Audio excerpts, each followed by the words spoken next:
panelists.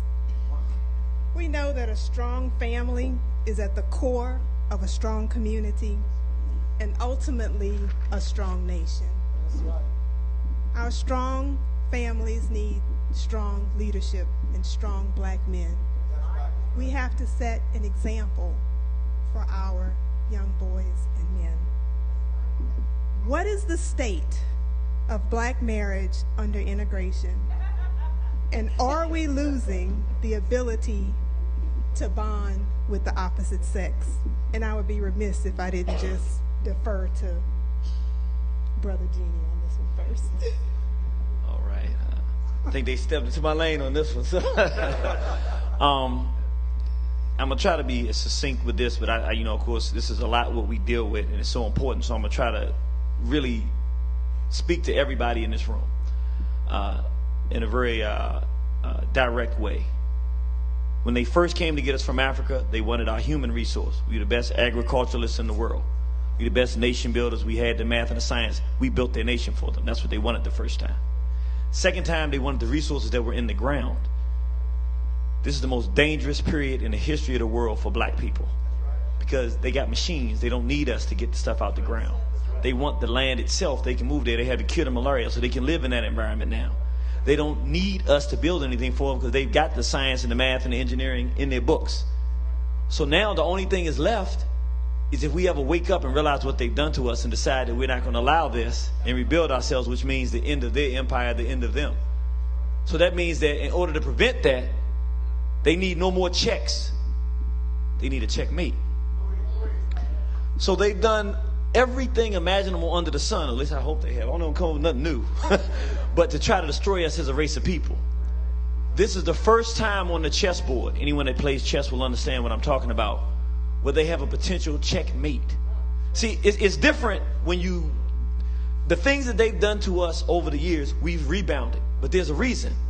Because as long as you have a black woman, as long as the black woman is there, no matter, that's our ancient ancestral story. You can always rebuild a civilization because no matter how much we've been destroyed, she can breathe life into the children. She can turn a weak man into a strong man. Because when he fall in love with her, it ain't nothing that he won't do to make her happy. And if making her happy means building a nation or tearing another one down, he'll do whatever it takes to do it. So what they have understood is that they have calculated this properly.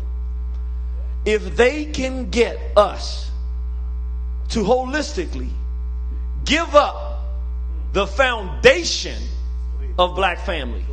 I want you to understand what I'm saying. I'm not saying, that they're getting us killing each other in the street. Yeah. But if a brother shoots a brother, he can turn his life around. How many of us have seen that happen? We have many members of the Nation of Islam, so we've seen that there's programs that can turn that around. Sisters have gone out, become prostitutes, or had the horrible things in life, but they've come back.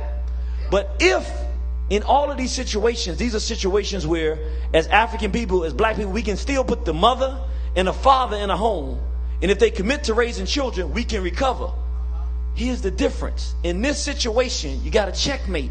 It's over because if you can get the black man to concede to the idea that he don't even want a black woman at all, ever, and a black woman to concede to the fact that she doesn't want a black man, then the potential for a future of the race has already been wiped out. So the future is gone, but even deeper. So not only is the race destroyed, but there's something deeper. This is what makes this a checkmate. All we have to do as black people, and you've seen it throughout history, once we see what's going on, we stand up, we fight. So they were lynching brothers and sisters in the South because they told us that we were rapists. And our people were so moral, well, if he was a rapist, we're not going to do nothing.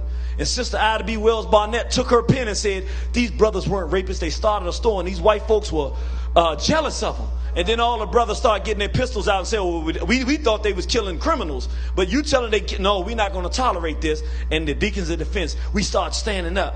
In this situation, this is the danger.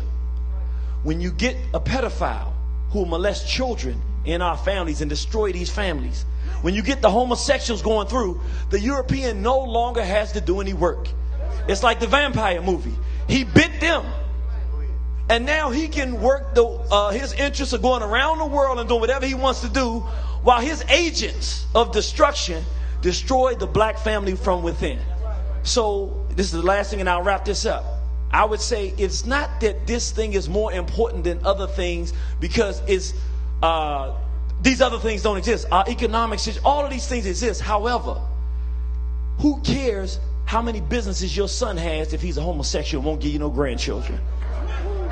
How much do you care how much education your daughter has if she will not get a black man, not produce a black family, and not produce a future? So if we don't look at this for what it is, it's death, it's the end of the game, and make a decision that we're going to purge. Everybody can't make it. We got to have some standards, and these are just basic. We don't even want nobody dating outside the race. But we definitely not going to let no men go with no men and women with women, or people mess with our children in our community.